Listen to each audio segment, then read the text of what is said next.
నమస్తే. నారా లోకేష్ గారు విదేశీ పర్యటనలో బిజీగా ఉంటూ అక్కడ ఒక మాట జారాడు.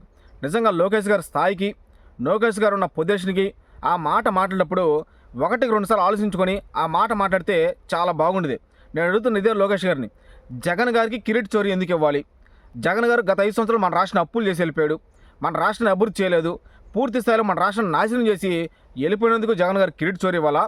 లేదంటే సొంత తల్లిని, సొంత చెల్లిని ఇంట్లోంచి బయటికి నెట్టినందుకు జగన్ గారికి కిరీట్ ఇవ్వాలని చెప్పి ఈరోజు మాట్లాడడం జరిగింది.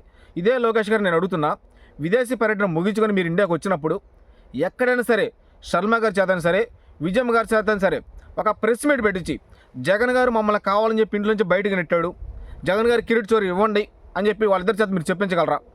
లేదంటే కావాలని చెప్పి జగన్ గారు వాళ్ళకి పదవులు ఇవ్వాల్సి వచ్చిందని చెప్పి ఇంట్లోంచి బయటికి నెట్టాడు అని చెప్పి వాళ్ళిద్దరి చేత నువ్వు చెప్పించగలరా? చెప్పించరు. ఎందుకంటే వాళ్ళందరూ తెలిసిపోయింది. ఈరోజు విజయమ్మ గారు చేసిన తప్పు తెలుసుకుంది, శర్మ గారు చేసిన తప్పు వాళ్ళు తెలుసుకున్నారు. తెలుసుకొని కూడా పూర్తిస్థాయిలో వాళ్ళందరూ మోసపోయామని చెప్పి ఈరోజు సైలెంట్గా ఉండడం జరుగుతుంది. ఇప్పుడు లోకేష్ గారు ఏమంటున్నారు? మొన్న జరిగిన 24 అసెంబ్లీ ఎన్నికల్లో వీళ్ళిద్దరు పేర్లు చెప్పుకొని, విజయమ్మ గారి పేరు చెప్పుకున్నాడు, శర్మ గారి పేరు చెప్పుకున్నాడు. వీళ్ళిద్దరు పేరు చెప్పుకొని ఆంధ్ర రాష్ట్రంలో మాకు ఓట్లేయండి, ఆ వ్యక్తికి మీరు ఓట్లు వేస్తే మోసపోతారు, మిమ్మల్ని నమ్మించి మోసం చేస్తాడు, దయచేసి ఆ పార్టీకి ఓట్లు వేయద్దని చెప్పి జగన్ గారి మీద పూర్తిస్థాయిలో విషప్రచారం చేసుకొని చంద్రబాబు గారు, పవన్ కళ్యాణ్ గారు, లోకేష్ గారు, ఈ కూటమి పార్టీ ఎమ్మెల్యేలందరూ బహిరంగ వేదికల మీద జగన్ గారి కుటుంబ సభ్యుల పేర్లు చెప్పుకొని ఓట్లు అడిగారు ఆ రోజు. సో ఈరోజు ఓట్లు అడిగారు, అవసరం తీరిపోయింది, ఇంక ఈ కుటుంబ సభ్యులతో మనకు అవసరం లేదు. ఇప్పుడు రివర్స్ తిరిగి మళ్ళీ జగన్ గారి కుటుంబ సభ్యుల మీద నోరెత్తి మాట్లాడుతున్నారు. నేను ఒకటే అడుగుతున్న కూటమి ప్రభుత్వాన్ని, ఎయిర్పోర్ట్లు కట్టిన పాపానికి, ఆ పోర్టులు కట్టిన పాపానికి, రాష్ట్రంలో ఉన్నటువంటి యువతి యువకులకి కొన్ని లక్షల మందికి సచివాలయాలు కట్టి ఉద్యోగులు ఇచ్చిన పాపానికి ఈరోజు మీ చేత అన్ని మాట్లాడాల్సి వస్తుంది. సో ఎంత మంచి చేసినా కూడా మీ దృష్టిలో చెడు చేశాడు, మంచి చేయలేదని చెప్పి మీరు మాట్లాడడం కేవలం ఎందుకు మాట్లాడుతున్నారంటే, 29 అసెంబ్లీ ఎన్నికల్లో మళ్ళీ జగన్ గారు సీఎం కుర్చీ ఎక్కితే ఇన్ని సంవత్సరాలు మనం కష్టపడి చేసిన విషప్రచారం మొత్తం ఒక్కసారిగా తుస్సు అయింది. సో అందుకని చెప్పి మళ్ళీ జగన్ గారి మీద ఇంకా 3 సంవత్సరాలు అసెంబ్లీ ఎన్నికలకు ఉన్నా కూడా ఇప్పటి నుంచే విషప్రచారం చేసుకుంటూ వస్తున్నారు. అదే అర్థం కాదు. వీళ్ళు మంచి పరిపాలన అందిస్తున్నారు, సంక్షేమ పథకాలు ఇస్తున్నారు, రాష్ట్రం మొత్తం అభివృద్ధి చేస్తున్నారు, విదేశాల నుంచి కోట్ల రూపాయలు పెట్టుబడులు చేస్తున్నారు. అంత తెచ్చినా కూడా వీళ్ళు ఎందుకు భయపడుతున్నారు? ఆలోచించండి మీరే సరే. ఎక్కడికి వెళ్ళినా సరే తల్లిని బయటికి నెట్టాడు, చెల్లిని బయటికి నెట్టాడు, పార్టీలో వాళ్ళిద్దరికి ఎలాంటి బాధ్యతలు అప్పగించలేదు, వాళ్ళకి కనీసం గౌరవం లేదు అని చెప్పి ఈరోజు లోకేష్ గారు మాట్లాడుతున్నారు. తల్లిని బయటికి నెడితే హైదరాబాద్ వచ్చినప్పుడు నాంపల్లి కోర్టు దగ్గర పని చూసుకొని ఆ తర్వాత విజయం దగ్గరికి వెళ్ళి మాట్లాడాడు కదా, విజయమ్మ గారు వెళ్ళాడు కదా.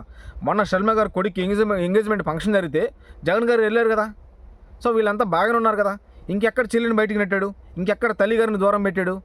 వీళ్ళు కావాలని చెప్పి వీళ్ళు పబ్లిసిటీ కోసం రాజకీయంగా ప్రజల దగ్గర వెళ్ళకుండా ఒక గుర్తింపు తెచ్చుకోవడానికి ఈరోజు జగన్ గారి కుటుంబ సభ్యుల పేర్లు చెప్పుకొని ఓట్లు అడుగుతున్నారు. ఇది వీళ్ళు చేస్తుంది. గత 5 సంవత్సరాలు జగన్ గారు సీఎం ఉన్నప్పుడు కేవలం జగన్ గారి కుటుంబ సభ్యుల పేర్లు చెప్పుకొని వీళ్ళు రాష్ట్రంలో ఫేమస్ అయిపోయారు. ఎవరైనా సరే అదే చేశారు. ఒకటండి, శర్మ గారు పూర్తిస్థాయిలో ఎక్కడ కూడా వాళ్ళ సొంత అన్నకి అన్యాయం చేయాలని చెప్పి ఆమె ఎప్పుడు అనుకోవాలా.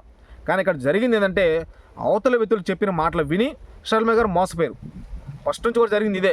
శర్మ గారు కావాలని చెప్పి ఎక్కడ కూడా తొందరపడి నిర్ణయం తీసుకోవాలా. జగన్ గారి మీద కోపంతో ఎక్కడ కూడా బయటికి వెళ్ళాలి. జగన్ గారి మీద ప్రేమ ఉంది కాబట్టి ఆమె పాదయాత్ర చేసింది. జగన్ గారి మీద నమ్మకం ఉంది కాబట్టి ఆమె పార్టీ కార్యక్రమంలో పాల్గొని ప్రచారం చేసింది. ఎక్కడ కూడా జగన్ గారికి అన్యాయం చేయాలని చెప్పి శర్మ గారు బయటికి వెళ్ళాలి.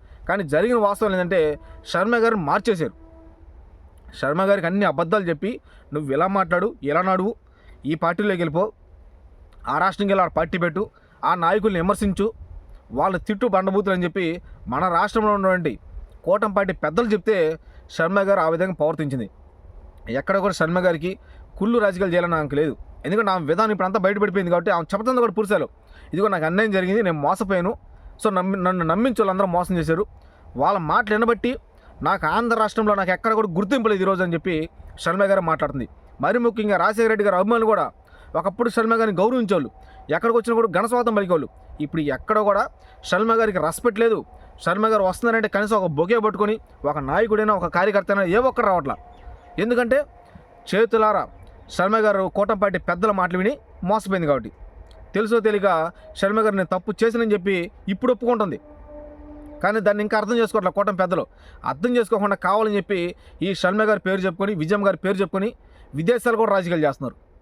ఆ విదేశాల్లో ఉన్నటువంటి మన తెలుగు ఎన్ఆర్ఐలు ఇక్కడికి వచ్చి ఓటేసిన పాపన బౌరోళ్ళు. ఎప్పుడు వాళ్ళ అమ్మ నాన్న చనిపోతే వస్తారు, లేదంటే గట్టిగా ఎవరిదైనా సరే ఒక మ్యారేజ్ జరిగితే వస్తారు. ఏదైనా ఇంపార్టెంట్ ఏదైనా ఫంక్షన్ కానీ ఉంటే విదేశాల నుంచి వాళ్ళు వస్తారు, లేకపోతే వాళ్ళు రారు. వాళ్ళ తల్లిదండ్రులు లేడే ఉంటారు.